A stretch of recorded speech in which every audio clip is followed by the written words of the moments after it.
Hello and welcome to another episode of Gaming Gamers. Today I'm just going to give you my thoughts on one of the games that I am waiting for in February. Actually, wait, didn't it change in March? Yeah, it did change. It changed. The date changed. We were very upset. Most of us were. Actually, most of us? No, all of us were upset. I'm talking about Bloodborne. Now, what is Bloodborne? Bloodborne is another game from Software. From Software is what? The game of Demon Souls, Dark Souls, and Dark Souls 2. Now, the only difference between this game, Bloodborne, and Dark Souls 1 and 2 is actually that 2 wasn't made by Miyazaki. It was done without him. And he decided to take the reins on another game, which is it's not a spin-off, it's not a sequel, it's just a new approach on a game we all love so much. But I'm talking about myself and a few others. It is amazing. It looks amazing. It looks fluid. It looks good. It looks... You got that gun. You see that gun? Did you see that gun?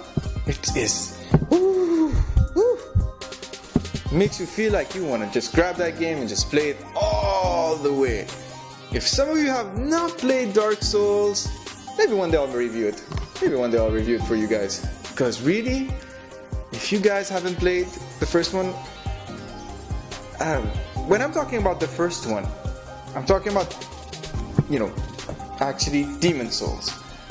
Some of you have not played Demon Souls actually. It wasn't that famous at the time. It was good. It was really, really good. But what actually defined the game itself and what made From Software famous was Dark Souls.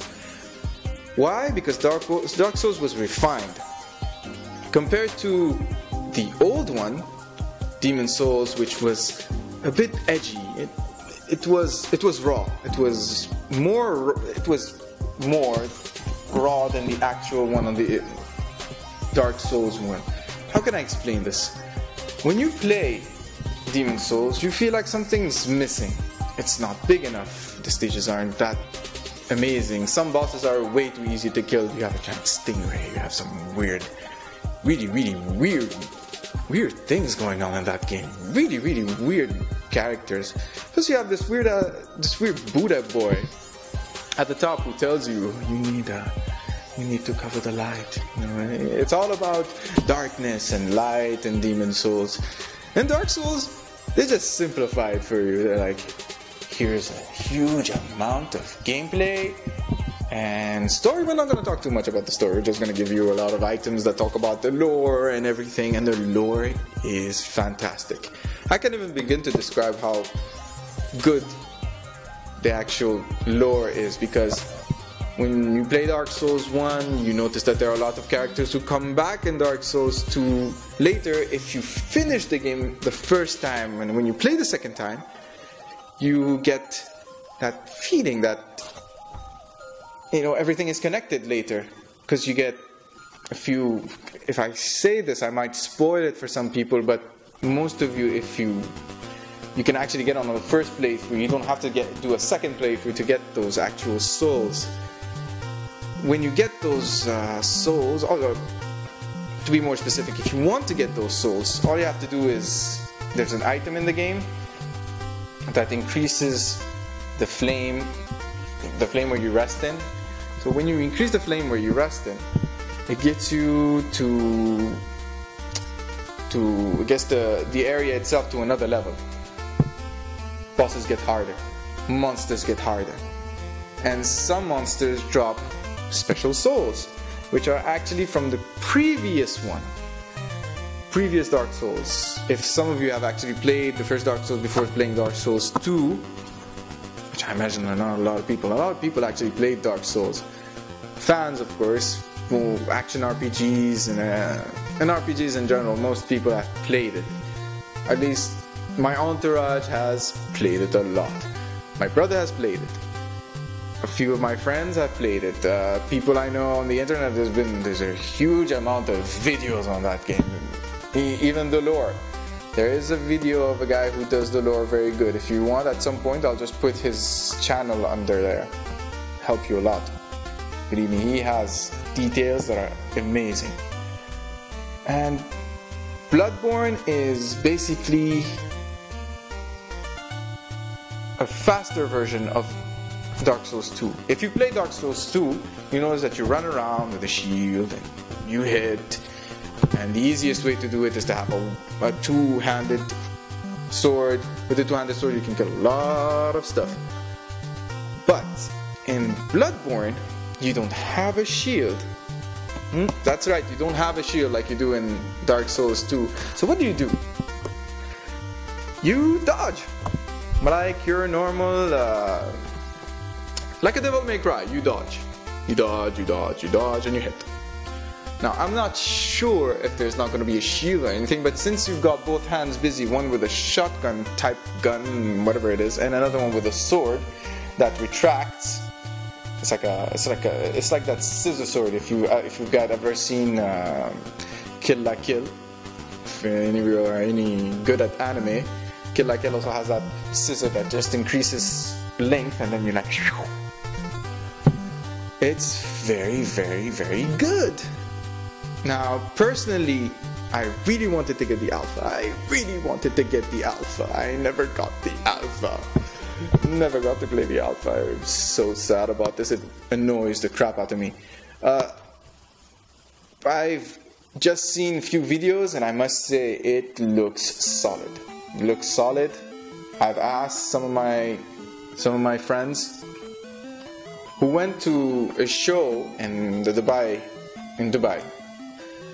and that game show, they were showing a demo of it, and he says it's what he said, word per word, there's no paraphrase.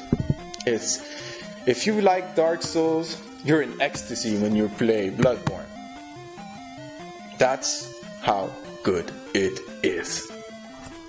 It is tremendously nice and awesome. It's awesome. Period. You can see it. I'm sure it will be a very good game. I just hope they remove a few of the problems that were, it gets glitchy at some point. And some bosses were really, really cheap. Not all of them, but some of them were cheap.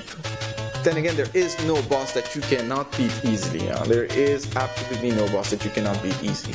But some bosses you can beat by a little bit of cheat, like going into a certain specific area where you can just hit him and dies really quickly. And that's actually Dark Souls 1. Dark Souls 2, I haven't seen anyone do it, but there are easy ways. You can overpower yourself and just go on a rampage, kill everyone in the area, go back, kill everyone in the area. At some point, they actually don't spawn anymore.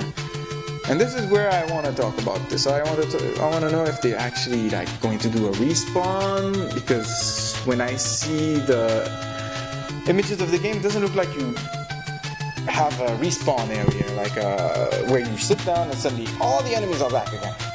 Now in this one I didn't see anything. All we saw was images of him kicking ass and some of the co-op.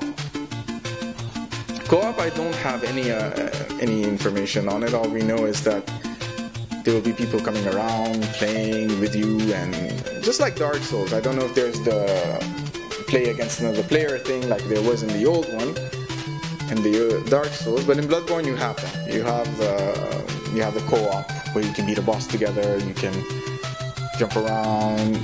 Now, in one video we saw, in the first video, in the expo, we saw someone else on the other side of a building running around, and he looked like he was another character.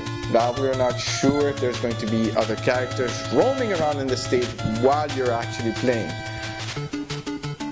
Other than that, there is absolutely not that much, except for the game looks, feels apparently as good as it looks when you see it. It's just has that feeling, that feeling of, you're alone.